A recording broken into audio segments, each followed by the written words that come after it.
Check out this beautiful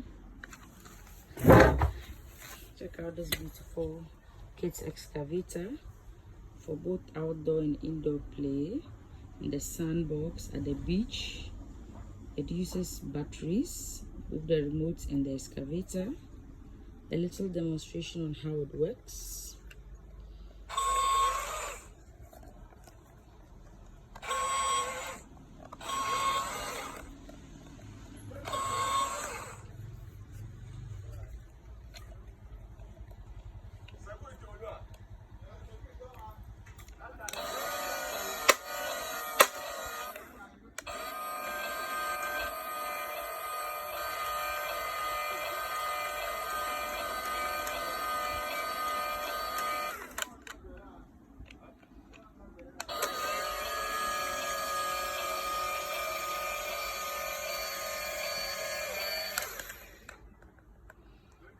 So the box is blocking it.